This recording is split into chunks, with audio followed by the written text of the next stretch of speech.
पढेर खान सक्दैनौ, योभन्दा अगाडि उच्च शिक्षा हासिल गर्ने तिम्रो हैसियत छैन भनेर घोषणा गर्न मिल्छ? यो शिक्षामा जुन ढङ्गको रोग लागेको छ यसको सामान्य उपचारबाट सम्भव छैन। यसलाई सर्जरी गर्न जरुरी छ। यति ठुलो संख्यामा अनुत्तीर्ण भएका विद्यार्थी फेल भएका हुन् कि सरकार फेल भएको हो? सरकारको असफलताका कारणले विद्यार्थीहरूलाई अयोग्य ठहराइयो। राणा शासनले, शाह शासनले, पञ्चायतले हुर्काएको यो ब्युरोक्रेसीमा तात्विक फरक पर्न ल्याउन सकेका छैनौँ। फेल विद्यार्थी हुन् कि सरकार? यसको स्पष्ट जवाब छ असफल सरकार नै हो। सामुदायिक विद्यालयमा पढ्यो भने फेल हुन्छ र निजी विद्यालयमा पढ्नुको लागि पनि उत्प्रेरित गरिरहेको छ र अब आउने एससीको परिणाममा यो 52% धेरै कम पारौँ। सरकार र संसद नयाँ हुन सक्दछ, तर सरकार राज्यकै विभिन्न अङ्गहरू पुरानै विरासत बोकेका संस्थाहरूबाट संरचनाहरूबाट हामीले काम चलाउनु पर्ने हुन्छ। 1x बेड जस्ता अनलाइन सट्टेबाजका गतिविधिहरू प्रतिबन्धित छन्। अनलाइन जुवाको कुलतमा फस्ने युवाको सङ्ख्या दिनानुदिन बढ्दै गइरहेको छ। मानिस र प्रकृतिको बीचमा पृथ्वी रहेसम्म द्वन्द्व चलिरहन्छ। मानिस र प्रकृतिको बीचमा पृथ्वी रहेसम्म द्वन्द्व चलिरहन्छ र मानिसको बीचमा पनि द्वन्द्व भइरहन्छ। राष्ट्रको बीचमा पनि द्वन्द्व भइरहन्छ। यो एक प्रकारले प्राकृतिक नियम हो। समाजमा जो शोषण छ, अन्याय छ, अब त्यसको अन्त्य शोषकहरूले शोषितहरूमाथि अन्याय गर्न नसक्ने स्थिति सिर्जना व्यवस्था भएपछि मात्र सम्भव हुन्छ।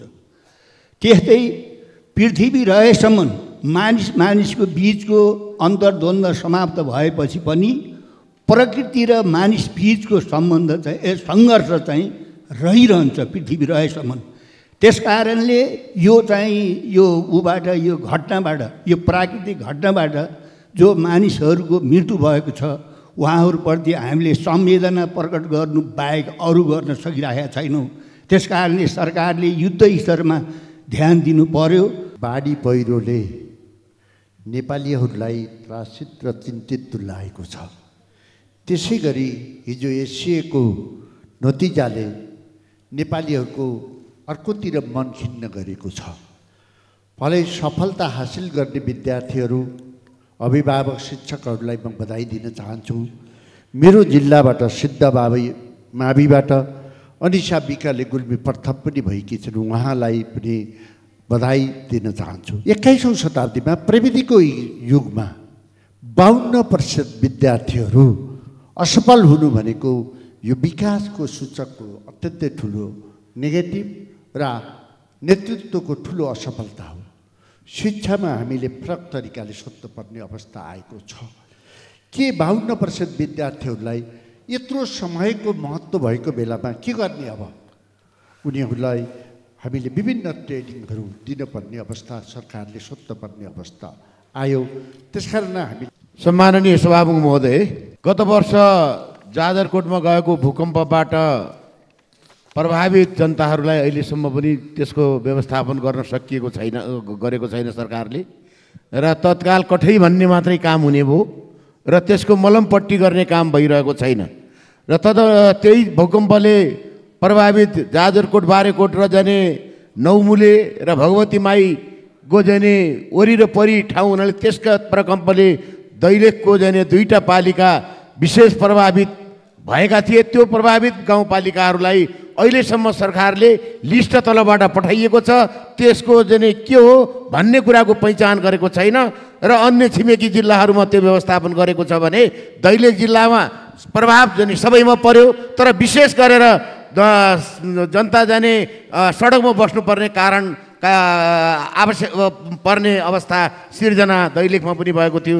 त्यसको लागि सरकारको ध्यान आकर्षण गराउन चाहन्छु। सम्मानीय सभामुख महोदय, हाल नेपालमा 1x बेड जस्ता अनलाइन सट्टेबाजका गतिविधिहरू प्रतिबन्धित छन्। नेपाल राष्ट्र ब्याङ्कले पनि पटक पटक सूचना निकालेरै यस्ता गतिविधिहरू नगर्न र नगराउन पटक पटक चेतावनी दिने गरेको छ। तर 1x Bradley Nepali युवालाई फसाउन Nepali website नै चलाएको छ। भने यसको भुक्तानीको लागि कनेक्ट आइपिएसको दुरुपयोग पनि भइरहेको छ।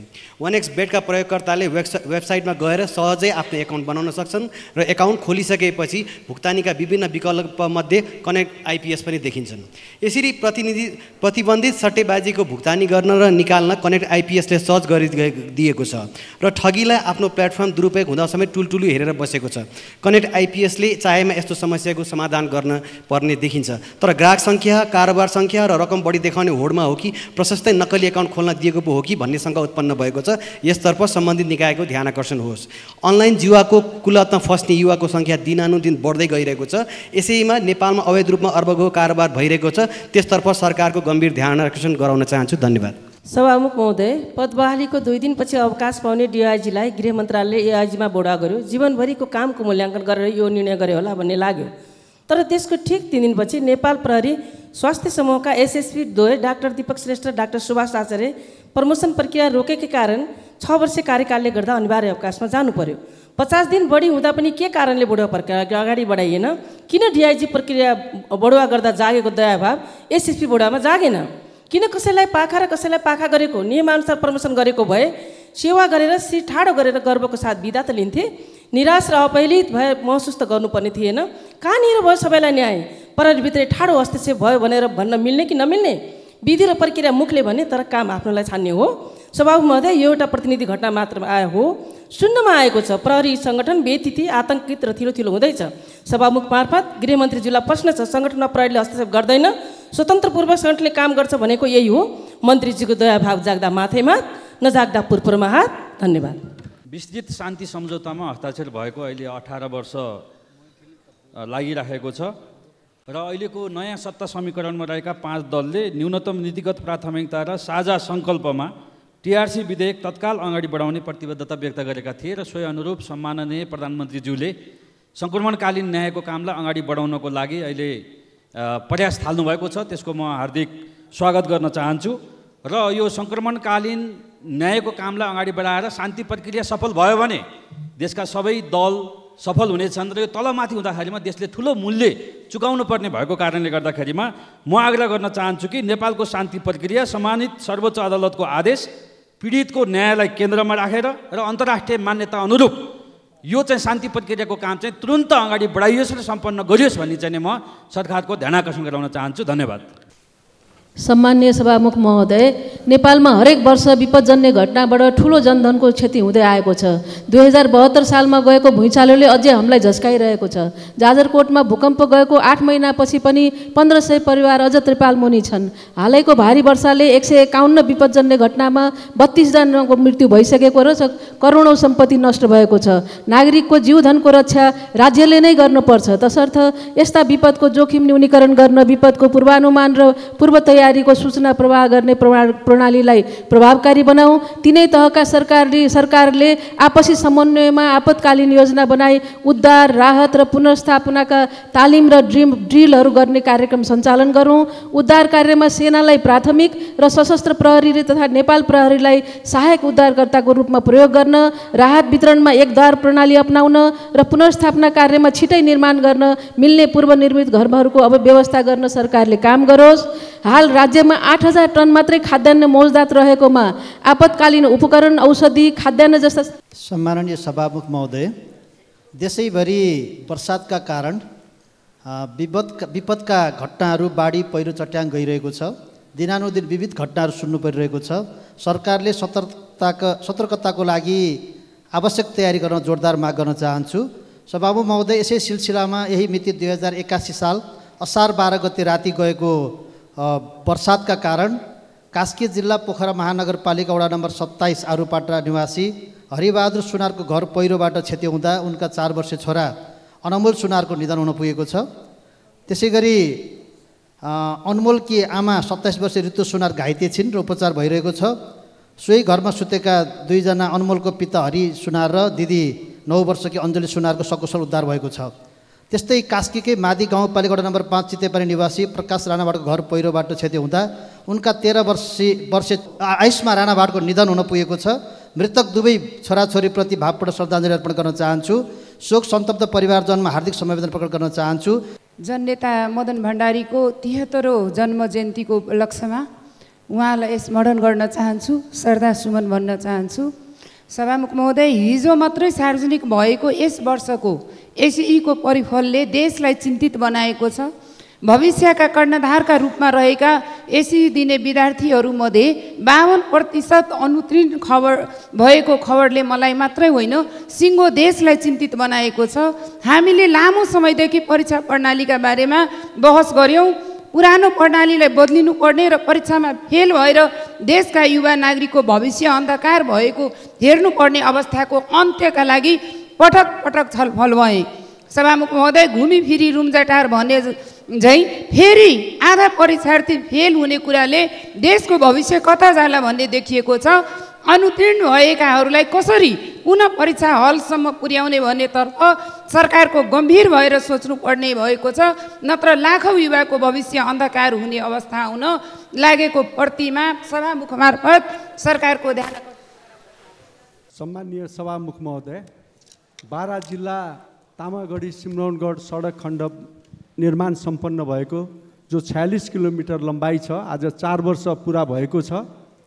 त्यसमा 30 किलोमिटरमा बसोबास, घर बसोबास र खेतीयोग्य जमिन दुवै साइडको 15-15 मिटर जमिनलाई अधिग्रहण गरेर 1444 किता काठ समेत सम्पन्न भइसकेको छ र 2,97 करोड रुपियाँ जनताले पाउनुपर्ने रकम आजसम्म पाउन सकेका छैनन्।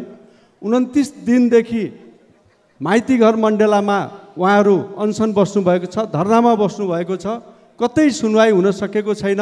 भौतिक मन्त्रालय, अर्थ मन्त्रालय म आफै पनि पटक पटक पुगेँ, उहाँहरू नाजवाफ हुनुहुन्छ, दिन्न पनि भन्नुहुन्न, दिन्छु पनि भन्नुहुन्न।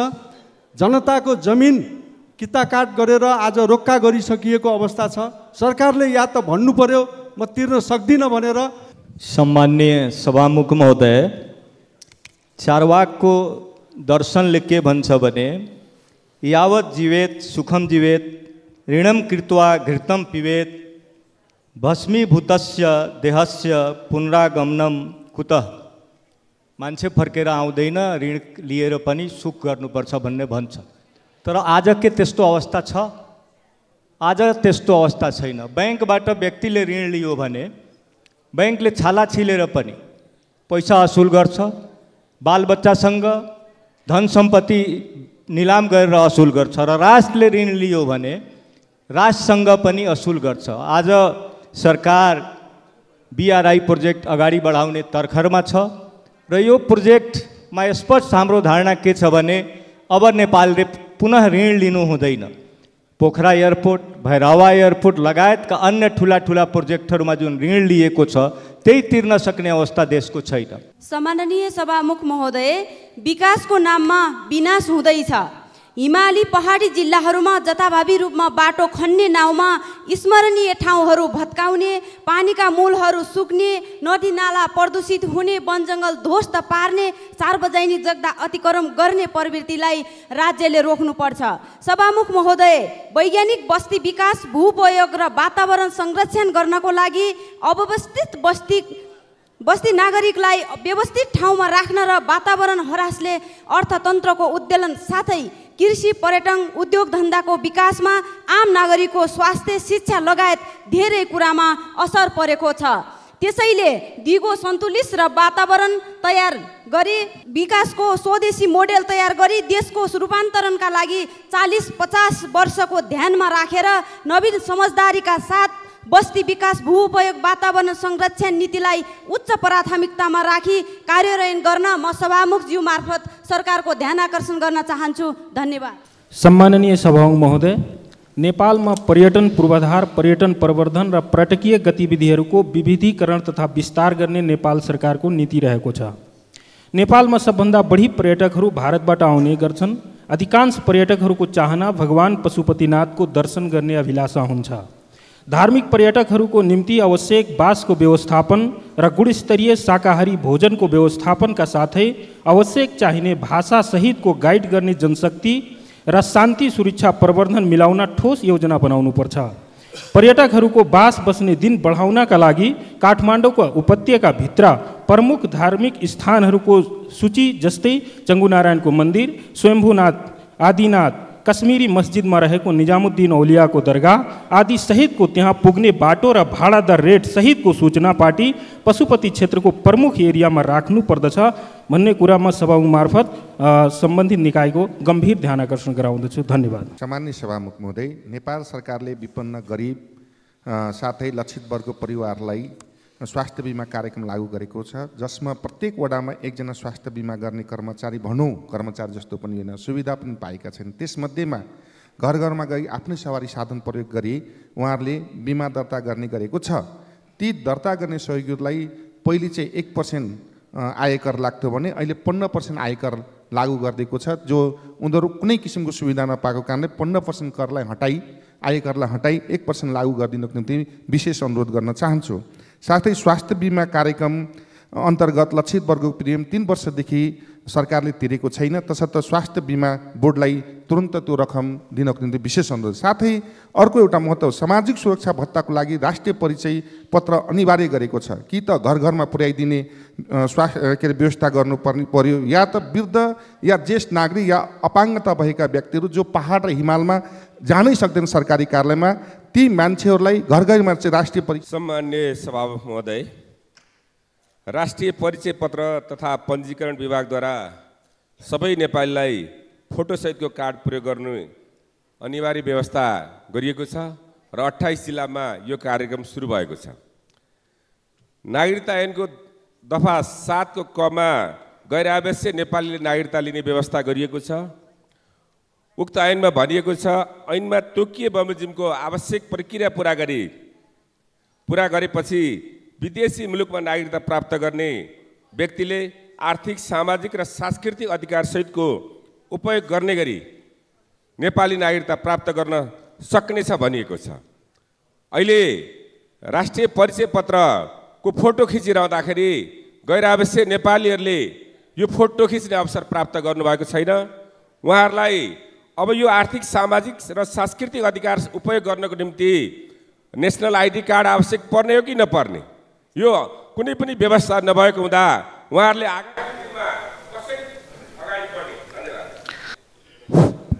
सभामुख महोदय, धेरै वर्षपछि संसदमा यो सरकार र संसदको सेरोफेरोमा मैले एउटा कविता प्रस्तुत गर्न चाहन्छु। न राज्य नीतिले चल्छ, न विधि न त पद्धति, शीर्षस्थ सिन्डिकेटको राज थपिँदै नवसम्मति, संसदको सार्वभौमिकता मिचियो लोकसम्मति, हरायो लौन खोजी पाऊँ शून्यमा शून्यको गति। संसदमा बोल्छन् सांसद, सम्बोधन हुन्न केही पनि, गर्जना हुन्छ बीचमा थोपै वर्षन् न तै पनि, काण्डै काण्ड महाकाण्ड, खोइ छानबिन प्रतिवेदन, किन ल्याइन्न संसदमा, स्वार्थ हो डर हो किन। धन्यवाद।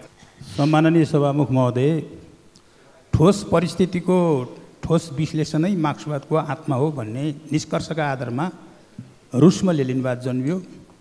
जुत्ताको आधारमा खुट्टा काट्ने होइन, खुट्टाको नापको आधारमा जुत्ता बनाउनुपर्छ भन्ने निष्कर्षका आधारमा चीनमा माओ विचारधारा जन्मियो र जीवन अगाडि बढ्छ, सिद्धान्तले त्यसलाई पछ्याइरहनुपर्छ भन्ने निष्कर्षका आधारमा नेपालमा जनताको बहुदलीय जनवाद जन्मियो। त्यही जनताको बहुदलीय जनवादको जन्मदाता जननेता कमरेड मदन भण्डारीलाई उहाँको जन्मतिथि आज परेकाले म हार्दिक श्रद्धासुमन अर्पण गर्छु। धन्यवाद। सम्मान्य सभामुख महोदय, आज जननेता स्वर्गीय मदन भण्डारीको 73औं जन्म जयन्तीको सन्दर्भमा उहाँप्रति भावपूर्ण श्रद्धाञ्जली अर्पण गर्दछु।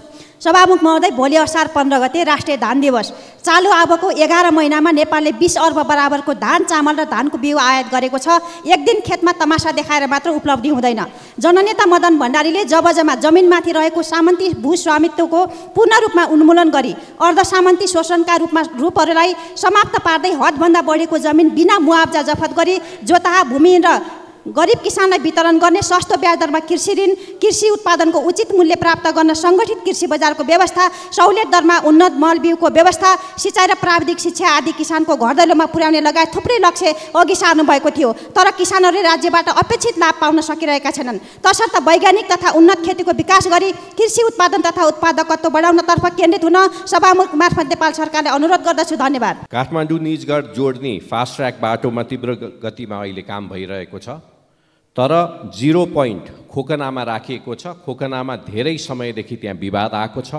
खोकनाका नागरिकहरूले 0 पोइन्ट त्यहाँ राख्न हुँदैन भनेर माग गरिरहेको छ।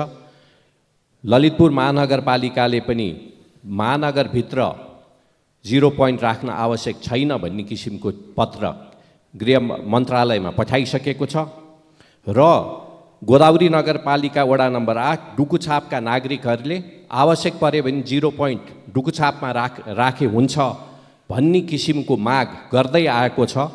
अहिले कार्यदल पनि बनेर रिपोर्टहरू रक्षा मन्त्रालयले एउटा रिपोर्ट बनाउन 0 पोइन्टको बारे रिपोर्ट बनाउन एउटा कार्यदल गठन गरेको छ।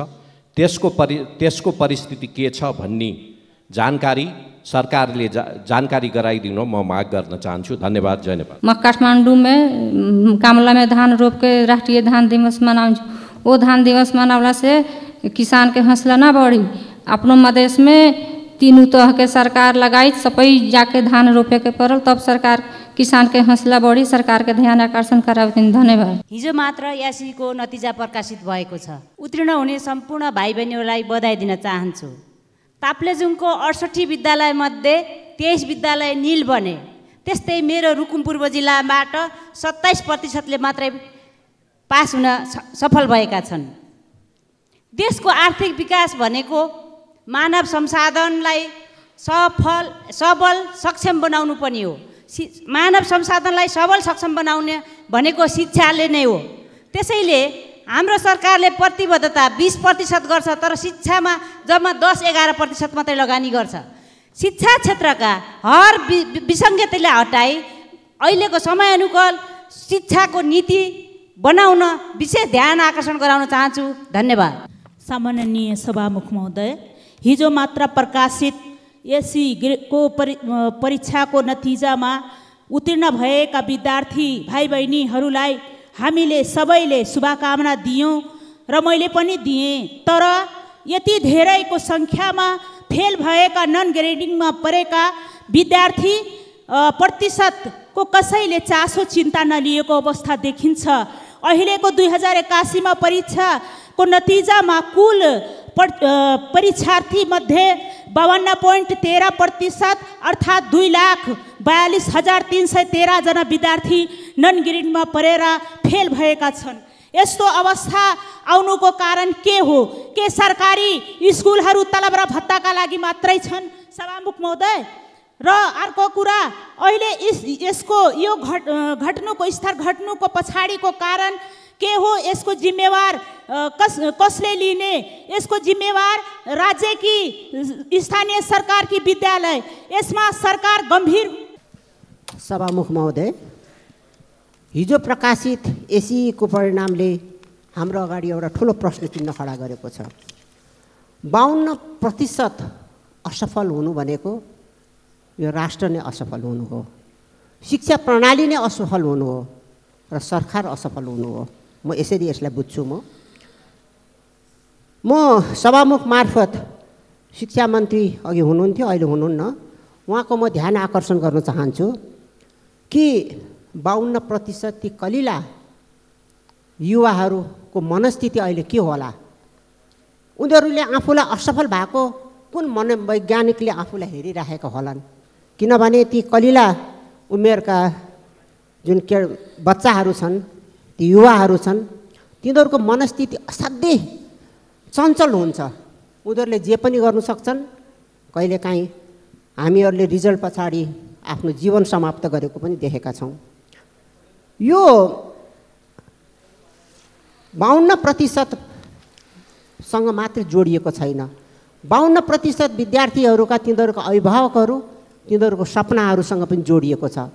किनभनेदेखि शिक्षा नै एउटा मूल द्वार हो जसले देशको विकास हुन्छ, एउटा योग्य नागरिकहरूको जन्म दिन्छ। त्यसकारण चाहिँ म सभामुख मार्फत माननीय मन्त्रीज्यूलाई ध्यान आकर्षण गर्न चाहन्छु। यसमा शिक्षा मन्त्रालय अत्यन्त गम्भीर हुनुपर्छ। यसको बारेमा अध्ययन गर्नुपर्छ। यिनीहरू किन फेल भए त? यिनीहरू किन उत्तीर्ण हुन सकेनन्? विद्यालयको कमजोरी हो कि शिक्षा नीतिको कमजोरी हो कि विद्यार्थीहरूको आफैको कमजोरी हो कि यो के को कमजोरीले गर्दाखेरि यति ठुलो सङ्ख्या मा विद्यार्थीहरू आज असफल हुनु पुगे। र अर्को कुरा म यहाँ के पनि भन्न चाहन्छु भनेदेखि शिक्षा मन्त्रीज्यू त विशेष गरेर अलिकति डाटाहरूबाट प्रभावित हुनुहुन्छ र उहाँको पहिला उहाँ हाम्रो बेन्चमा बस्दाखेरि निकै डाटाहरू लिएर आउनु भएको थियो। अहिले उहाँलाई केले रोक्यो? उहाँलाई के कर्मचारीहरूले सहयोग गरेनन् कि? र अब जे भयो भयो भइसक्यो र अगाडि चाहिँ उहाँले प्रत्येक विद्यालयहरूमा चाहिँ के भयो भनेर अनुसन्धान गर्नुपर्छ। उहाँसँग एउटा संयन्त्र पनि छ र विशेष गरेर केही विद्यालयहरूमा चाहिँ सामुदायिक विद्यालयका विद्यार्थीहरूले पनि राम्रो रिजल्ट ल्याएको छ विद्यालयहरूले। तर अधिकांश सामुदायिक विद्यालयहरूमा सभामुख मार्फत म यहाँ के भन्नु चाहन्छु भने सभामुखज्यू, अधिकांश सामुदायिक विद्यालयहरूका विद्यार्थीहरू असफल भएका छन्। त्यो सामुदायिक विद्यालयहरूमा शिक्षकहरूको कमी छ, विशेष गरेर गणित, अङ्ग्रेजी र साइन्सको। जबसम्म त्यहाँ गुणस्तरीय सामुदायिक विद्यालयहरूलाई जबसम्म गुणस्तरीय शिक्षा दिने एउटा थलोको रूपमा प्रयोग गरिँदैन तबसम्म नेपालमा यो बाहिर जाने र जुन एक प्रकारको हाम्रो जुन चाहिँ मुद्राहरू, हाम्रो पैसाहरू जुन बाहिर जाँदैछ यसलाई हामी रोक्नुपर्छ भनेर हामीहरू ठुलो ठुलो समस्या भन्छौँ। तर त्यो समस्याको जड के हो भन्ने कुरा हामीहरू पत्ता लगाउनुपट्टि लाग्दैनौँ सभामुख महोदय। यसले त एउटा कुरा के एउटा भाष्य पनि निर्माण गर्यो भने सामुदायिक विद्यालयमा पढ्यो भने फेल हुन्छ र निजी विद्यालयमा पढ्नुको लागि पनि उत्प्रेरित गरिरहेको छ। अब बाबुआमाहरूले ऋण काटेर पनि भोलिका दिनमा आफ्ना विद्यार्थीहरूलाई निजी विद्यालयहरूमा पठाउने कुरा पनि एउटा बाध्यता पनि एउटा सिर्जना गरेको छ। त्यसकारण म सभामुख मार्फत शिक्षा मन्त्रीज्यूको गम्भीर ध्यान आकर्षण गर्न चाहन्छु। यसको बारेमा अध्ययन गरौँ र यो के कारणले यस्तो भइरहेको छ भनेर यसको रुट कज पत्ता लगाउँ, यसको मुख्य ज्वरो पत्ता लगाउँ र अब आउने एससीको परिणाममा यो 52% धेरै कम पारौँ। म यही भन्न चाहन्छु। मलाई समय उपलब्ध गराएकोमा सभामुखज्यू प्रति आभार व्यक्त गर्दै सभामुख महोदय, असार 13 गते एससीको नतिजा प्रकाशित भयो। 4,64,785 विद्यार्थीमध्ये 2,42,313 जना विद्यार्थी कक्षा 11 मा भर्ना हुन नपाउने र यसमध्ये 1,15,834 जनाले साउन 18 र 19 गतेको मौका परीक्षामा उत्तीर्ण हुनुपर्ने भयो। यसबारे प्रश्न उठ्यो, फेल विद्यार्थी हुन् कि सरकार? यसको स्पष्ट जवाब छ, असफल सरकार नै हो। सरकारले अङ्ग्रेजी, गणित र विज्ञानका शिक्षक नियुक्ति गर्न सकेको छैन। 2075 साल अघि नै सामुदायिक विद्यालयमा 56,000 शिक्षक दरबन्दी अपुग भएको सार्वजनिक भएको थियो, तर सरकारले पर्याप्त शिक्षक पूर्ति गरेनन्। विद्यालयमा पूर्वाधार, पुस्तकालय, प्रयोगशाला, शैक्षिक सामग्री, खेल मैदानको पनि व्यवस्था छैन। योग्य सक्षम शिक्षक व्यवस्था गरी देशभरिका विद्यार्थीहरूलाई एउटै सेवा सुविधामा अध्ययनको अवसर दिनु जरुरी छ। उत्तीर्णाङ्क 60% बनाउनु आवश्यक छ। परीक्षण उत्तर पुस्तिका परीक्षण गरेका शिक्षकहरूसँग सुधार गर्नुपर्ने विषय लेखाएर लिनुपर्दछ। सरकारले दात्री निकायको इसारामा नेपाली शिक्षा प्रणालीलाई प्रयोगशाला बनाउनु हुँदैन।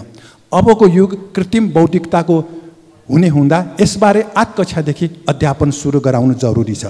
सभामुख महोदय, बहुदलीय प्रजातन्त्र, लोकतन्त्र, लोकशाही, जनवाद, जनतन्त्रको अङ्ग्रेजीमा एउटै मल्टिपार्टी डेमोक्रेसी हो, अर्थात् पुँजीवादी प्रजातन्त्र हो। यसले जनताको समस्या समाधान गर्दैन। यसकारण उत्पादनका मुख्य मुख्य साधन र सेवा सामाजिकरण हुने समाजवादी गणतन्त्र जरुरी छ। ब्यालेटबाट वा शान्तिपूर्ण रूपमा मौलिक परिवर्तन आउने भए शब्दकोशमा सशस्त्र सङ्घर्ष उल्लेख हुने थिएन। बेलायत, फ्रान्स, अमेरिकामा पुँजीपति वर्गले हतियारसहितको सेना लिएर सामन्तवाद र उपनिवेशवाद विरुद्ध सशस्त्र सङ्घर्ष गर्ने थिएनन्। पृथ्वीनारायण शाहले पनि भारतबाट बन्दुक र मिस्त्री ल्याउनु पर्ने थिएनन्। आर्थिक र परराष्ट्र मामिला एउटै भएका राजनीतिक दल सारमा फरक होइनन्, एउटै आमा बुबाका छोराछोरी जस्तै हुन्। मार्क्सवादको सृजनात्मक प्रयोगको अर्थ पुँजीवादी सरकारमा जाने होइन, मजदुर वर्गको सरकारको लागि अघि बढ्नु हो। धन्यवाद।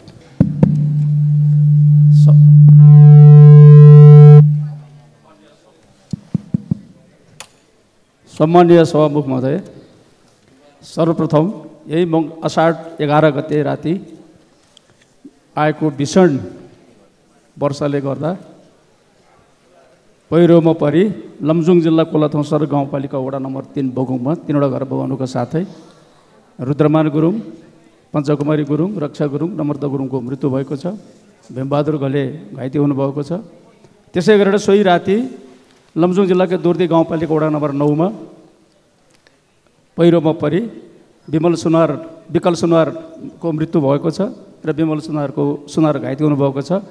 मृतक सम्पूर्णमा म हार्दिक श्रद्धाञ्जली व्यक्त गर्न चाहन्छु र घाइतेहरूको शीघ्र स्वास्थ्य लाभको कामना गर्दछु र यो पीडित परिवारहरूलाई यथाशीघ्र राहत र पुनर्स्थापनाको व्यवस्थापन गर्नको लागि म सरकारको ध्यान आकर्षण गर्न चाहन्छु। घाइतेहरूको यथोचित उपचारको प्रबन्ध गर्न पनि सरकारको म ध्यान आकर्षण गर्न चाहन्छु र तत्काल उद्धारमा खटिनुभएका नेपाली सेना, नेपाल प्रहरी, सशस्त्र प्रहरी बल, राष्ट्रिय अनुसन्धान, जिल्ला प्रशासन, गाउँपालिका र त्यहाँका स्थानीय जनताहरूप्रति म धेरै धेरै सम्मान व्यक्त गर्न चाहन्छु, उहाँलाई धेरै धन्यवाद दिन चाहन्छु। सभामुख महोदय, आज जननेता मदन भण्डारीको जन्मदिन हो। मदन भण्डारी जुन बेला बित्नु भएको थियो त्यो बेला उहाँ यो संसदको पनि तत्कालीन प्रतिनिधि सभाका मान्य सांसद हुनुहुन्थ्यो, नेकपा एमालेको महासचिव हुनुहुन्थ्यो र आज उहाँलाई स्मरण गरिरहँदाखेरि म भन्न चाहन्छु त्यस बेला 2046 सालमा तत्कालीन नेकपा मालेको महासचिवमा उहाँ निर्वाचित हुनु भएपछि संयुक्त जनआन्दोलनको नीति पास भयो। त्यसका आधारमा संयुक्त वाम मोर्चा निर्माण भयो। निर्दलीय तानाशाही पञ्चायती व्यवस्था जो चाहिँ निरङ्कुश राजतन्त्रले 2017 सालमा बहुदलीय व्यवस्थालाई अपदस्थ गरेर अन्त्य गरेर जुन लागू भएको निर्दलीय तानाशाही पञ्चायती व्यवस्था थियो त्यसको अन्त्यका लागि र जनताको जनवादी व्यवस्थाको स्थापनाको लागि नेपाली कांग्रेससँग मिलेर संयुक्त जनआन्दोलन गर्ने जुन योजना बनाउनु भयो त्यो चाहिँ आन्दोलनको मुख्य योजनाकार जननेता मदन भण्डारी हुनुहुन्थ्यो। त्यसकारणले आजको जन्मदिनको अवसरमा उहाँहरूलाई यो जनआन्दोलनको नेपाली कांग्रेस र संयुक्त वाम मोर्चाको संयन्त्रद्वारा सञ्चालित संयुक्त रूपमा सञ्चालित यो जनआन्दोलनले निरङ्कुश राजतन्त्रलाई संवैधानिक बनाउने काम र तानाशाही पञ्चायती व्यवस्थाको अन्त्य गर्ने काम भएर मुलुकमा बहुदलीय व्यवस्थाको पुनर्स्थापना भएको हो। यो महान कामको नेतृत्व गर्नुभएको त्यतिखेर चाहिँ त्यो आन्दोलनको कमान्डर डिज्युरे कमान्डर चाहिँ गणेश मानजी हुनुहुन्थ्यो। त्यो आन्दोलनको डिफ्याक्टो कमान्डर मदन भण्डारी हुनुहुन्थ्यो र त्यो आन्दोलनको मुख्य आर्किटेक्चर मदन भण्डारी हुनुहुन्थ्यो। त्यसकारणले त्यो सफल आन्दोलनको आर्किटेक्चर मदन भण्डारीप्रति आज उहाँको जन्मदिनको अवसरमा म हार्दिक श्रद्धाञ्जली व्यक्त गर्न चाहन्छु। जनआन्दोलन सफल भएर बहुदलीय व्यवस्थाको स्थापना पछाडि नेकपा माले र मार्क्सवादीको बिचको एकीकरण भयो र नेकपा एमाले बन्यो। नेकपा एमाले बनिसकेपछि 2049 सालको हाराहारीमा त्यसको माघ महिनामा नेकपा एमालेको 5औं राष्ट्रिय महाधिवेशनको यो अभियान चलिरहेको बेलामा रुसमा प्रतिक्रान्ति भयो। 74 वर्षको समाजवादी शासन व्यवस्था ढल्यो। रुसको शासन व्यवस्था साथसाथमा मङ्गोलिया, पूर्वी युरोपका युगोस्लोभिया, चेकोस्लोभाकिया, रुमानिया, हङ्गेरी, पोल्यान्ड लगायतका मुलुकहरूमा पनि प्रतिक्रान्ति भयो। त्यसबेला संसारभरका पुँजीवादीहरूले, संसारभरका मार्क्सवाद विरोधीहरूले, लेनिनवाद विरोधीहरूले, कम्युनिस्ट विरोधीहरूले हावा फैलाए, हल्ला गरे। संसारमा साम्यवाद समाप्त भयो, संसारमा मार्क्सवादको औचित्य समाप्त भयो, लेनिनवादको औचित्य समाप्त भयो, समाजवाद चाहिँ ढल्यो, अब समाजवादको औचित्य रहेन भनेर चाहिँ धेरै चाहिँ हल्ला चलिरहेको बेलामा कम्युनिस्ट आन्दोलनभित्रकै धेरै जडसूत्रवादीहरू यो चाहिँ तपाईँको रुसमा चाहिँ प्रतिक्रान्ति हुनुको पछाडि त्यहाँको संशोधनवादी व्यवस्था थियो भनेर चाहिँ आरोप लगाइरहे भने धेरै चाहिँ कम्युनिस्टहरू रुसको कम्युनिस्ट पार्टीको झन्डा छोडेर मार्क्सवाद लेनिनवाद त्यागेर विसर्जनवादको बाटो लिइरहने बेलामा नेपालमा मदन भण्डारीले भन्नुभयो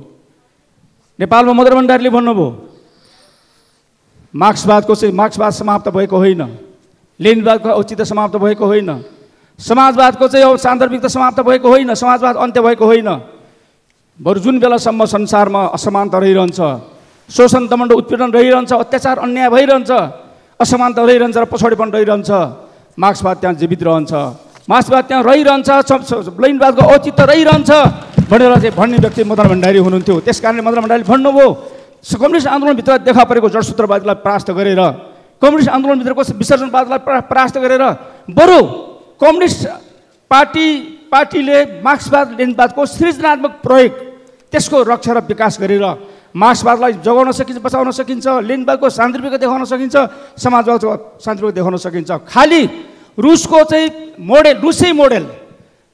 रुसी मोडेलको समाजवाद अन्त्य भएको हो। समाजवाद अन्त्य भएको होइन। रुसमा अभ्यास गरेको मार्क्सवादीले गरेको अभ्यास त्यो असफल भएको, मार्क्सवाद असफल भएको होइन भनेर नेपालबाट उहाँले भन्नुभयो। मार्क्सवादको झन्डालाई हामी नेपालबाट उठाउँछौँ, लेनिनवादको झन्डालाई हामी माथि नेपालबाट उठाउँछौँ। यसरी संसारभरको कम्युनिस्टहरूलाई प्रेरणा दिएर मार्क्सवाद लेनिनवादको झन्डा माथि उठाउने महान व्यक्तित्व मदन भण्डारीप्रति म सलाम व्यक्त गर्न चाहन्छु। आदरणीय सम्मानीय सभामुख महोदय, यो चाहिँ के अरे कम्युनिस्ट आन्दोलनको लोकतान्त्रिकरणको अभियानमा हामीले धेरै कुरा भन्यौँ। नयाँ जनवाद भन्यौँ, नौलो जनवाद भन्यौँ, जनताको जनवाद भन्यौँ, राष्ट्रिय जनवाद भन्यौँ। जे नामको चाहिँ जनवाद भने पनि त्यो जनताको जनवाद थियो, त्यो पिपुल्स डेमोक्रेसी थियो। र धेरै कम्युनिस्टहरूले पिपुल्स डेमोक्रेसी एकदलीय हुन्छ भनेर चाहिँ सिद्धान्त जस्तो मानेर शासन प्रणाली सञ्चालन गरिरहेको सन्दर्भमा त्यो चाहिँ शासन प्रणाली असफल भएको थियो। त्यस कारण हामीले भन्यौँ त्यो पिपुल्स डेमोक्रेसी अब मल्टी पार्टी कम्पिटेटिभ सिस्टममा चल्छ। त्यो जनताको चाहिँ जनवादी व्यवस्था अब बहुदलीय प्रतिस्पर्धात्मक राजनीतिक शासन प्रणालीको आधारमा चल्छ। त्यस कारणले त्यसको नाम जनताको बहुदलीय जनवाद हो भनेर नेपालमा मार्क्सवादलाई सृजनात्मक ढङ्गले प्रयोग गरेर रक्षा गरेर विकास गर्ने काम मदन भण्डारीको नेतृत्वमा सम्भव भएको र नेपाली क्रान्तिमा, नेपाली धरतीमा नेपाली क्रान्तिको मौलिक कार्यक्रम जनताको बहुदलीय जनवादको प्रणेता, त्यसको चाहिँ सृजनाकर्ता मदन भण्डारी। त्यसका कारणले आज कम्युनिस्टको आन्दोलन, नेपालको कम्युनिस्ट आन्दोलनले, विश्वको कम्युनिस्ट आन्दोलनले जुन खालको लोकप्रियता हासिल गरेको छ र त्यही चाहिँ मौलिक क्रान्तिको मौलिक कार्यक्रम जनताको बहुदलीय जनवादले भन्यो क्रान्ति पूर्व पनि कम्युनिस्टलाई सरकार बनाउन सक्दछ। त्यो सरकार बनाएर जनताको चाहिँ अधिकतम सेवा गरेर प्रगति सुधारका अधिकतम कामहरू गरेर जनशक्ति आर्जन गरेर जनताको चाहिँ अहिमत प्राप्त गरेर शक्ति सञ्चय गर्दै क्रान्तिको लागि अगाडि बढ्न सकिन्छ। र नेपालमा 46 सालको परिवर्तनपछि अब हर हालतमा हिंसात्मक सङ्घर्ष भन्ने बानी छोडेर, त्यो सिद्धान्त छोडेर हर हालतमा शान्तिपूर्ण सङ्घर्ष भन्ने एक थरी कम्युनिस्टहरू हिंसात्मक सङ्घर्षका कुरा नगर्ने, हर हालतमा हिंसात्मक सङ्घर्षको कुराकानी गर्ने, शान्तिपूर्ण सङ्घर्षको गुन्जासलाई प्रयोग नगर्ने कम्युनिस्टहरू त्योतर्फ आउँदै मदन भण्डारीले भन्नुभएको थियो। 46 सालको परिवर्तनपछि नेपालमा शान्तिपूर्ण सङ्घर्षका माध्यमबाट, जनआन्दोलनका माध्यमबाट क्रान्ति सम्पन्न हुन सक्ने सम्भावना बढ्यो नेपालमा। अब त्यस कारणले हामी हर हालतमा हिंसात्मक सङ्घर्षको कुरा छोडेर शान्तिपूर्ण सङ्घर्ष, त्यो शान्तिपूर्ण सङ्घर्षको क्षेत्र संसदीय क्षेत्र हुन सक्दछ, त्यो शान्तिपूर्ण सङ्घर्षको क्षेत्र संसद हुन सक्दछ। त्यस कारणले संसद र सडकको सङ्घर्षलाई जोडेर त्यसलाई समन्वय गरेर नेपाली क्रान्तिको चाहिँ लागि जनआन्दोलनको आँधीबेहरी सृजना गरेर हामी नेपालमा क्रान्ति गर्छौँ भनेर भन्नुभएको थियो। आज मदन भण्डारीले भनेको त्यो कुरा सत्य साबित भयो। 2072 सालमा आउँदाखेरि हामीले सङ्घीय लोकतान्त्रिक गणतन्त्र स्थापना भयो। त्यो चाहिँ बुलेटबाट भएन, त्यो ब्यालेटबाट भयो। त्यस कारणले मदन भण्डारीको यो विचारको औचित्यता, यसको शान्तिपूर्ण पुष्टि भयो। मार्क्सवादलाई सृजनात्मक ढङ्गले प्रयोग गरियो भने त्यसले आफ्नो चाहिँ औकात देखाउन सक्दछ। मार्क्सवादको रक्षा गरियो भने, मार्क्सवादलाई सही ढङ्गले विकास गरियो भने त्यसले आफ्नो सामर्थ्य देखाउन सक्दछ। यही सामर्थ्य मार्क्सवादले आफ्नो सामर्थ्य, कम्युनिस्ट पार्टीले आफ्नो सामर्थ्य नेपालमा देखाएको छ। र आज नेपालमा सबभन्दा पपुलर मुभमेन्टको रूपमा, पपुलर पार्टीको रूपमा कम्युनिस्ट मुभमेन्ट, कम्युनिस्ट पार्टी अगाडि बढिरहेको चाहिँ कुरा यहाँहरू समक्ष म अनुरोध गर्न चाहन्छु। सभामुख महोदय, यही सही सन्दर्भमा मदन भण्डारीले भन्नुभएको थियो। मदन भण्डारीले के भन्नुभएको थियो? शान्तिपूर्ण जनक्रान्ति भइसके पछाडि हिंसात्मक ढङ्गले क्रान्ति भएको ठाउँमा आफ्नो सेना, नयाँ सेना बन्छ, आफ्नो नयाँ प्रहरी बन्छ, आफ्नो नयाँ खुफिया गुप्तचर संस्था बन्छ, आफ्नो चाहिँ नयाँ सरकार बन्छ, नयाँ संसद बन्छ, नयाँ चाहिँ न्यायालय बन्छ। तर जहाँ शान्तिपूर्ण ढङ्गले क्रान्ति सम्पन्न हुन्छ ती ठाउँहरूमा आफ्नो नयाँ सेना हुँदैन, आफ्नो नयाँ प्रहरी हुँदैन, आफ्नो नयाँ ब्युरोक्रेसी हुँदैन, आफ्नो नयाँ न्यायालय हुँदैन। सरकार र संसद नयाँ हुन सक्दछ, तर सरकार राज्यकै विभिन्न अङ्गहरूमा चाहिँ अङ्गहरू पुरानै विरासत बोकेका संस्थाहरूबाट, संरचनाहरूबाट हामीले काम चलाउनु पर्ने हुन्छ। त्यहाँभित्र एउटा अन्तर्विरोध सुरु हुन्छ। नयाँ व्यवस्था र पुरानो चाहिँ संयन्त्रको बिचमा अन्तर्विरोध सुरु हुन्छ। अहिले नेपालमा भइरहेको त्यही अन्तर्विरोध हो। नेपालका राजनीतिक दलहरूले, नेपालका नेताहरूले, मदन भण्डारीले भन्नुभएको यो कुरा शान्तिपूर्ण ढङ्गले सम्पन्न भएको हाम्रो सङ्घीय लोकतान्त्रिक गणतन्त्रको यो चाहिँ क्रान्ति, त्यस पछाडि स्थापना भएको चाहिँ स्थापना प्रयोग गर्नुपर्ने हाम्रो ब्युरोक्रेसी हामीले नयाँ बनाउन सकेका छैनौँ। 300-400 वर्ष अगाडि ब्रिटिस ब्युरोक्रेसी लिगेसीमा हुर्केको यो चाहिँ ब्युरोक्रेसी, राणा शासनले, शाह शासनले, पञ्चायतले हुर्काएको यो ब्युरोक्रेसीमा तात्विक फरक पर्न ल्याउन सकेका छैनौँ। त्यसमा लोकतान्त्रिक हुन बाँकी छ, लोकतान्त्रिकरण हुन बाँकी छ, त्यसलाई क्रान्तिकारी बनाउन बाँकी छ, त्यसलाई जनमुखी बनाउन बाँकी छ, सङ्घीय लोकतान्त्रिक गणतन्त्र मैत्री बनाउन बाँकी छ। नेपाल प्रहरी सबैभन्दा यति धेरै चाहिँ तपाईँको राजनीतिकरण भयो यो बहुदलीय कालमा र अहिलेसम्मको चाहिँ अवधिभित्र हामी नेपालका राजनीतिक दलहरूले प्रहरीलाई चाहिँ पङ्गु बनाएका छौँ। यति धेरै राजनीतिकरण भयो, राजनीतिकरणको माथि गुट पार्टीकरण भयो, पार्टीकरण पुगेन, गुटकरण भयो, गुटकरणले पुगेन, व्यक्तिकरण भयो अहिले। नेताको चाहिँ पुलिसका हाकिम छन्। पुलिसले आफ्नो स्वतन्त्र ढङ्गले काम गर्ने परिस्थिति बनाएको छैन अहिले। पुलिसले आफ्नो चाहिँ औचित्य, आफ्नो शान्तियुक्त, आफ्नो चाहिँ श्रेष्ठता पुष्टि गर्न सकेका छैन, पाएको छैन। किनभने त्यो पुलिस यति धेरै चाहिँ ध्वस्त बनाएका छौँ हामीले। त्यो पुलिसलाई, त्यो नेपाल प्रहरीलाई या एपिएफलाई डेमोक्रेटाइजेसन नगरिकन, लोकतान्त्रिकरण नगरिकन सङ्घीय लोकतान्त्रिक गणतन्त्रले आफ्नो प्रतिफल प्राप्त गर्न सक्दैन। सभामुख महोदय, सुशासनको कुराकानी गरौँ या भ्रष्टाचार नियन्त्रणको कुराकानी गरौँ या अपराध नियन्त्रणको कुराकानी गरौँला। हामी यो सबै कुरा जे कुराकानी गरे पनि या चाहिँ शान्ति सुव्यवस्थाको कुराकानी गरौँला। एउटा प्रहरीले आफ्नो स्वतन्त्र ढङ्गले कुनै व्यक्तिले मुद्दा हाल्यो भने उजुरी गऱ्यो भने त्यो उजुरी लिन सक्दैन। नेतासँग सोधेर मात्रै, मन्त्रीहरूसँग सोधेर मात्रै, सांसदहरूसँग सोधेर मात्रै, नेताहरूसँग सोधेर मात्रै लिने कि नलिने उसले फैसला गर्छ। कति धेरै राजनीतिकरण भयो, कति धेरै त्यसलाई चाहिँ भ्रष्ट बनाइयो। यो चिजबाट नेपाल प्रहरीलाई उठाइएन भने नेपालबाट माथि उठ्न सक्दैन। हाम्रो सङ्घीय लोकतान्त्रिक गणतन्त्रको यो अभिष्ट हामीले सुशासनको अभिष्ट पुरा गर्न सक्दैनौँ, शान्ति सुव्यवस्था कायम गर्न सक्दैनौँ। त्यस्तै नेपाली सेनाको कुरा होला। नेपाली सेनाले अन्तर्राष्ट्रिय जगतमा धेरै प्रतिष्ठा कमाएको छ, धेरै चाहिँ राम्रो काम गरेको छ। तर आज पनि मैले फेरि पनि भन्छु, त्यसलाई फेरि पनि सङ्घीय लोकतान्त्रिक गणतन्त्र मैत्री बनाउन सकिया छैन। अहिलेको सङ्घीय संरचना मुताबिक त्यसलाई चाहिँ हामीले सङ्गठित गर्न सकेका छैनौँ। नेपाल प्रहरी, नेपाली सेना, एपिएफ सबैको हालत त्यही हो। नेपालको अनुसन्धान विभागको चाहिँ हालत त्यही हो। यो सबैभित्र लोकतान्त्रिकरण गर्नुपर्छ। मदन भण्डारीले भन्नुभएको जस्तै पुरानो चाहिँ संयन्त्रबाट नयाँ व्यवस्थाको रक्षा हुन सक्दैन, नयाँ व्यवस्थाको हित हुन सक्दैन। त्यस कारणले यो नयाँ पुराना चाहिँ संयन्त्रहरूलाई, राज्यका यी संयन्त्रलाई हामीले लोकतान्त्रिकरण गर्नुपर्छ, त्यसलाई क्रान्तिकारी गर्नुपर्छ र क्रान्तिको जुन चाहिँ उपलब्धि हो त्यो क्रान्तिको उपलब्धिलाई रक्षा गर्ने ढङ्गले त्यसलाई प्रयोग गर्नुपर्छ भन्ने कुरा हामीले गरेका छैनौँ। त्यस कारणले म नेपालको सबै राजनीतिक दलहरू तिर फर्केर म भन्छु, सरकारतिर फर्केर म भन्छु, मदन भण्डारीको यो भनाइलाई हामी आत्मसात गरौँ, यसलाई व्यवहारमा रूपान्तरण गरौँ र हाम्रा यी सरकारका पुराना संयन्त्रहरूलाई कमसेकम सङ्घीय लोकतान्त्रिक गणतन्त्र उन्मुख बनाऊ, त्यो चाहिँ मैत्री बनाऊ, अनि मात्रै हामीले आजको चाहिँ अभियान पुरा गर्न सकौँला। अरू त अरू सबै कुरा सङ्घीय शासन प्रणालीमा गयो। एकात्मक ढाँचाको राज्य चाहिँ सङ्घात्मक ढाँचामा गयो। केन्द्रीकृत शासन प्रणाली सङ्घीय शासन प्रणालीमा रूपान्तरित भयो। यो मुलुकमा 7वटा प्रदेश सरकार बन्यो, 753वटा चाहिँ स्थानीय सरकारहरू बने। अहिले 761वटा सरकार छन् यो मुलुकमा। तर सभामुख महोदय, यो 761वटा सरकार बन्यो, तर हाम्रो चाहिँ न्यायालय, हाम्रो अदालत त्यसलाई चाहिँ यो परिवर्तनले छोडेन। त्यो अहिले पनि एकात्मक ढाँचामा छ, सङ्घीय ढाँचामा होइन।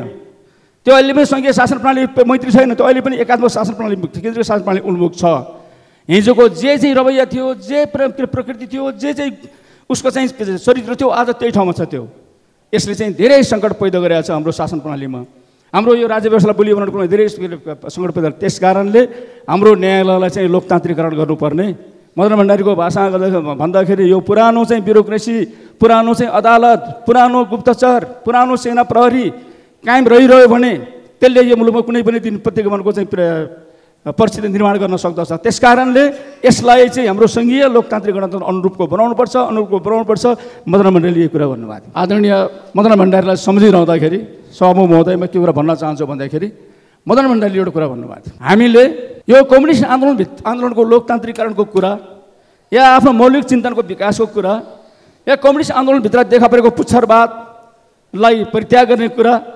पहिले कम्युनिस्ट, नेपालको कम्युनिस्ट के थियो भने रुसमा चाहिँ पानी पऱ्यो भने, मस्कोमा पानी पऱ्यो भने काठमाडौँमा छाता ओढ्ने, चीनमा चाहिँ हिउँ पऱ्यो भने यहाँ बख्खु लगाउने चलन थियो।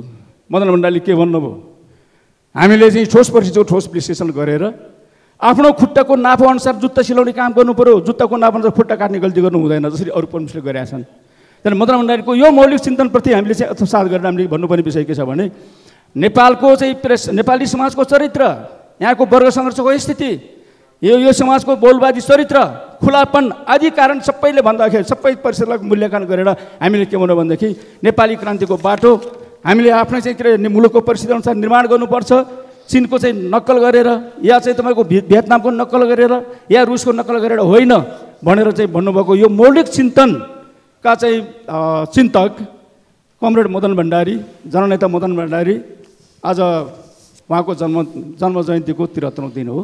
त्यस कारणले मैले यो सम्मानित सदनमा मदन भण्डारीले नेपालको राजनीतिमा पुर्याएको योगदान, मदन भण्डारीले नेपालको कम्युनिस्ट आन्दोलनमा पुर्याएको योगदान, मदन भण्डारीले कम्युनिस्ट आन्दोलन, विश्वको आन्दोलनमा पुर्याउनु भएको योगदान र अरू त अरू मदन भण्डारीले नेपालको राज्य सत्ताको लोकतान्त्रिकरणमा पुर्याएको योगदान आज हामीले कदर गर्नुपर्छ, आज हामीले सम्झाउनुपर्छ र यो बाँकी रहेको जुन त्यहाँ पाठ छ हाम्रो, बाँकी रहेको जुन भाग छ हाम्रो, जुन दायित्व छ हाम्रो, यो राज्य सत्ताको लोकतान्त्रिकरण, यो संसद साँच्चै नै क्रान्तिकारी संसदवादमा रूपान्तरित हुनुपर्छ। यो संसदले चाहिँ क्रान्तिकारी कामको लागि सरकारलाई सघाउनुपर्छ। सरकारले चाहिँ क्रान्ति सुशासन कायम गर्ने कुरा, विकास निर्माणको काम गर्ने कुरा, समृद्धि हासिल गर्ने कुरा र समाजवादको आधार तयार गर्ने कुरामा चाहिँ सरकारले चाहिँ क्रान्तिकारी ढङ्गले काम गर्नुपर्छ। र यो सबै यो दुईवटा संसदको काम गर्नलाई अरू चाहिँ संस्थाले सघाउ पुर्याउनुपर्छ भन्ने कुरा र त्यसको लागि लोकतान्त्रिकरणको यो अभियानमा फेरि पनि राज्यलाई सचेत पार्नुपर्छ। यो सम्बन्धित संसदमा आफ्नो भनाइ राख्नुपर्छ। मदन भण्डारीका यी कुराहरूलाई फेरि पनि हामी सबैको सामु एकपटक हाम्रो चाहिँ मुखबाट फेरि सुनाइदिनुपर्छ भनेर मैले यो समय लिएको हुँ। सभामुख महोदय समय दिनुभयो, त्यसको लागि धन्यवाद दिएर म सर्वप्रथम नेपालको कम्युनिस्ट आन्दोलनलाई लोकतान्त्रिकरण गर्ने प्रक्रियामा महत्त्वपूर्ण भूमिका खेल्नुभएका स्वर्गीय मदन भण्डारीप्रति श्रद्धासुमन व्यक्त गर्न चाहन्छु। खास गरी मान्यज्यूहरूले कुरा उठाइसक्नु भएको छ, मैले पनि एसीईको विषयलाई नै उठान गर्न खोजेको हुँ। केही वर्ष अगाडिसम्म एसएलसीमा कहिल्यै पनि 47% भन्दा बढी विद्यार्थीहरू उत्तीर्ण भएनन्। 52-53% अनुत्तीर्ण भएपछि त्यति बेला पनि प्रश्न गरियो, यति ठुलो सङ्ख्यामा अनुत्तीर्ण भएका विद्यार्थी फेल भएका हुन् कि सरकार फेल भएको? सरकारको असफलताका कारणले विद्यार्थीहरूलाई अयोग्य ठहराइयो। सरकारले गुणस्तरीयता वृद्धि गरेर धेरै विद्यार्थीलाई पास गर्न लाग्नु पर्थ्यो, सरकार त्यतातिर लागेन। सरकारले त्यसरी पास फेल गर्ने प्रणालीलाई नै अन्त्य गरेर सबैलाई ग्रेडिङ सिस्टमभित्र पास हुने व्यवस्था गर्यो र यो केही वर्ष हामीले अभ्यास गऱ्यौँ अनि यसले शिक्षाको गुणस्तर कायम गर्न सकेन। अनि सरकारले फेरि यो वर्षदेखि ग्रेडिङ र नन ग्रेडिङ भनेर हामीले बुझ्ने भाषाको पास र फेलको प्रणाली विकास गरेको छ। यो प्रणालीमा 52% विद्यार्थी ग्रेडिङ सिस्टमभित्र परेनन्, ग्रेडिङभन्दा बाहिर परे। 47% भन्दा केही बढी विद्यार्थी मात्रै ग्रेडिङभित्र परेको स्थिति छ। पहिले गरेको प्रश्न फेरि पनि गर्ने स्थिति आएको छ। यो 52% विद्यार्थी जो फेल भए, यी विद्यार्थी फेल भएका हुन् कि सरकार फेल भएको? सरकारलाई 2,42,313 जना मानिस तिमी अयोग्य हौ, तिमी काम पढेर खान सक्दैनौ, योभन्दा अगाडि उच्च शिक्षा हासिल गर्ने तिम्रो हैसियत छैन भनेर घोषणा गर्न मिल्छ? सरकारले नागरिकलाई त्यसरी अयोग्य घोषणा गर्न सक्छ? पहिले उठेको प्रश्न फेरि उठेको छ। त्यसकारण मलाई लाग्छ यो नतिजा प्रणालीका कारणले भएको होइन, रिजल्ट सिस्टमका कारणले भएको होइन, यो शिक्षामा गुणस्तरीयता नभएका कारणले यो स्थिति उत्पन्न भएको। हामी जस्तो राज्यको वेतन खाने, हुने खाने सबैले निजी स्कुलतिर पढाउने, सार्वजनिक विद्यालय सुधारका निम्ति राज्यको प्राथमिकतामा राखेर हामीले त्यो विषय उठान गर्न नसक्ने हो भने राज्य निरन्तर रूपमा फेल भइरहन्छ। राज्यलाई यसरी निरन्तर फेल भइरहने, फेल भएको घोषणा गर्ने छुट हुन्छ, अधिकार हुन्छ। त्यसैले मलाई लाग्छ यो विषयलाई गम्भीरतापूर्वक लिन जरुरी छ। 10 वर्ष पढाएर एउटा विषयमा 35 नम्बर ल्याउन नसक्ने स्थिति किन आयो? फेल भएका मध्येमा 38% विद्यार्थीले गणितमा 35 नम्बर ल्याउन सकेनन्। फेल भएका मध्ये 31% विद्यार्थीले अङ्ग्रेजीमा 35 नम्बर ल्याउन सकेनन्। 30% विद्यार्थीले विज्ञानमा 35 नम्बर ल्याउन सकेनन्। 10 वर्ष पढाएर 35 नम्बर ल्याउन सक्ने नबनाउने यो राज्यले गुणस्तरीय शिक्षाको प्रत्याभूति कसरी गर्न सक्छ? त्यसैले नतिजा प्रणाली बदलेर हुँदैन, शिक्षा प्रणाली बदल्नुपर्छ। शिक्षा पनि गुणस्तरीय र गुणस्तरहीन हुन्छ। गुणस्तरहीन शिक्षा भनेको के हो? गुणस्तरहीन स्वास्थ्य भनेको के हो? गुणस्तरहीन शिक्षा भनेको अयोग्य उत्पादन गर्ने हो। अयोग्य उत्पादन राज्यले गर्न मिल्छ? त्यसैले शिक्षा गुणस्तरीय मात्रै हुन्छ, त्यस अनुसारको शैक्षिक नीति बन्नुपर्छ भन्ने मलाई लाग्छ। यो ग्रेडिङमा नपरेकाहरू म अनुमान गरेर भन्न सक्छु कि धेरै जसो सार्वजनिक विद्यालयका हुन्। कतिपय सार्वजनिक विद्यालयहरू ग्रेडिङमा नपरेर निल भएको स्थिति पनि छ। त्यसैले सरकारको सबभन्दा बढी दायित्व जुन क्षेत्रमा छ त्यो क्षेत्र नै असफल भएको जस्तो देखिन्छ। यस्तो किन भयो? यो शिक्षामा जुन ढङ्गको रोग लागेको छ यसको सामान्य उपचारबाट सम्भव छैन। यसलाई सर्जरी गर्न जरुरी छ। त्यसैले यसको सर्जरी कसरी गर्ने हो? यत्रो ठुलो सङ्ख्यामा मान्छेलाई, त्यो किशोर या किशोरी मात्रै निराश भएन, उसको अभिभावक पनि निराश भएका छन्। ऊ अब विचलित हुन्छ। त्यसैले राज्यले यसरी यति ठुलो सङ्ख्यामा नागरिकलाई विचलित बनाउने कुरा स्वाभाविक हुन सक्दैन। बागमती प्रदेशमा 66.11% ग्रेडिङमा परेका छन्, सबभन्दा बढी हो। मेरो विचारमा यो शहरी क्षेत्र सबैभन्दा बढी निजी स्कुल भएको क्षेत्र भएको कारणले यसको प्रतिशत बढेको हो। सार्वजनिक विद्यालयमा गुणस्तरीयता बढेर यो बढेको होइन। सबभन्दा कम सुदूरपश्चिममा छ, 31 भन्दा अलिकति बढी। त्यहाँ निजी स्कुल कम भएको कारणले त्यहाँको प्रतिशत कम भएको स्थिति हो। त्यसैले ठोकुवा गरेर भन्न सकिन्छ सार्वजनिक विद्यालयहरूको गुणस्तर सुधार नगरिकन शैक्षिक गुणस्तर सुधार हुन सक्दैन। 2018मा एउटा प्रतिवेदन सार्वजनिक भएको थियो। सभामुखलाई ज्यूलाई म आग्रह गर्न चाहन्छु, गुणस्तर परीक्षण केन्द्रले 2018 EROले 2018मा के भनेको थियो भने नेपालमा सार्वजनिक विद्यालयमा पढ्ने विद्यार्थीहरूको गणितमा, अङ्ग्रेजीमा, विज्ञानमा सिकाइ विधि कमजोर रहेको छ। त्यो प्रतिवेदन पढेर त्यही बेलामा लागू गरेको भए आज एसिएमा 52% फेल हुँदैनथे। त्यो प्रतिवेदनले त्यति बेला नै हामीलाई सजग गराएको थियो। अन्तर्राष्ट्रिय जगतमा PISA पिजा सोक भन्ने जर्मनीको एउटा अनुसन्धानले विद्यार्थीको सिकाइ विधि कसरी राम्रो गर्न सकिन्छ भनेर एउटा प्रतिवेदन सार्वजनिक गर्यो। त्यो प्रतिवेदनलाई संसारका धेरै मुलुकहरूले अवलम्बन गरेको स्थिति छ। त्यसैले म सरकारलाई आग्रह गर्न चाहन्छु, यस्ता प्रतिवेदनहरू हेरौँ, खोजौँ, नेपालभित्र बनाइएका प्रतिवेदनहरू पनि खोजौँ र कसरी हामीले सार्वजनिक शिक्षालाई सुधार गर्न सकिन्छ। विगत 10 वर्षमा शिक्षामा 10 देखि 11% मात्रै विनियोजन गरिएको छ। म आग्रह गर्न चाहन्छु शिक्षामा कम्तीमा 18% विनियोजन गरौँ र यो 10 देखि 11% जुन विनियोजन गरिएको छ यसको 80% चालु खर्चमा जान्छ।